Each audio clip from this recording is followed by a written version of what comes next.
আল্লাহর তিনটি নাম পড়ে দোয়া করলে ৭ আসমান ভেদ করে আরশে আজিমে পৌঁছে যায়। সুতরাং যাদের দোয়া কবুল হচ্ছে না, সন্তান কথা শোনে না, মেয়ের বিয়ে হচ্ছে না, অনেক বিপদে পড়ে আছেন, আল্লাহ তাআলার এই তিনটি গুণবাচক নাম পড়ে আল্লাহর কাছে দোয়া করেন, আল্লাহ তাআলা সকল টেনশন দূর করবেন, ঋণ মুক্তির ব্যবস্থা করে দিবেন। মেয়ের বিয়ে হচ্ছে না, বিয়ের ব্যবস্থা করবেন।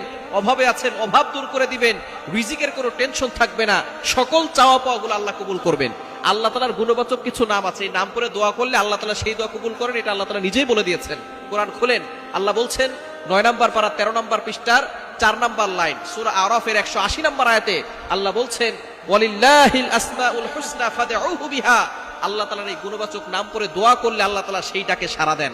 আল্লাহ তাআলা সেই দোয়া অ্যাকসেপ্ট করে নেন, কবুল করে নেন। সুতরাং গুণবাচক নামের ভিতরে সবচেয়ে গুরুত্বপূর্ণ যে নামটা আল্লাহ পাক রব্বুল আলামিন সেই নাম দুটোকে দিয়েছেন ইসমে আজম।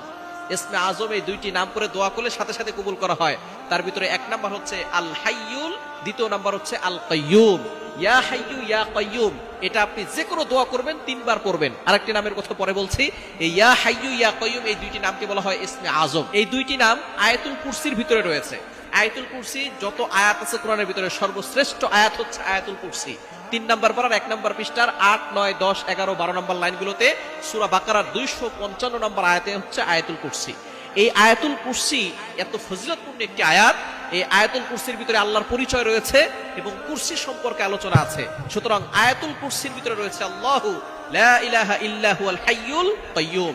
আল হাইয়ুল কাইয়ুম আল্লাহ তাআলার গুণবাচক দুইটা নাম, এই নাম দুটোকে বলা হয় ইসমে আজম। সুতরাং দোয়া করার শুরুতে আপনি ইয়া হাইয়ু ইয়া কাইয়ুম, আরেকটি নাম হচ্ছে ইয়া জাল জালালি ওয়াল ইকরাম। এই নামটা আমরা অনেকেই জানি, এই নামের ফজিলত সম্পর্কে আমরা অনেকে জানি। এখন আর ফজিলত বলবো না। ইয়া জাল জালালি ওয়াল ইকরাম পড়ে দোয়া করলে আল্লাহ তাআলা সেই দোয়াটা কবুল করেন। সুতরাং আপনি এই তিনটি নাম ইয়া হাইয়ু ইয়া কাইয়ুম ইয়া জাল জালালি ওয়াল ইকরাম এই তিনটি নাম ৩ বার পড়ে এরপরে আপনি আল্লাহর কাছে দোয়া করবেন। অবশ্যই শুরুতে দুরূদ শরীফ পড়বেন। দুরূদ শরীফ না পড়লে কোনো দোয়া আল্লাহর কাছে পৌঁছে না। এই দোয়াটা পেইন্টিং অবস্থায় থাকে, মুআল্লাকুন ঝুলন্ত অবস্থায় থাকে। দুরূদ শরীফ পড়লে সাথে সাথে এটা আল্লাহ পাক রব্বুল আলামিনের কাছে চলে যায়, আরশে আজিমে গিয়ে নক করে। সুতরাং দুরূদ শরীফ অবশ্যই পড়বেন।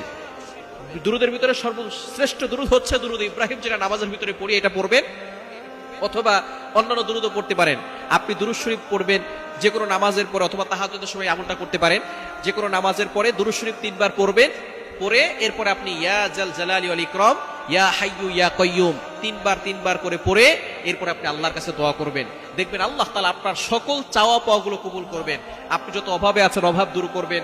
মেয়ের বিয়ে হচ্ছে না, বিয়ের ব্যবস্থা করবেন। ভিসা হচ্ছে না, আল্লাহ তাআলা ভিসার ব্যবস্থা করবেন। চাকরি হচ্ছে না, আপনি চাকরির জন্য আল্লাহর কাছে দোয়া করেন। দেখবেন আল্লাহ পাক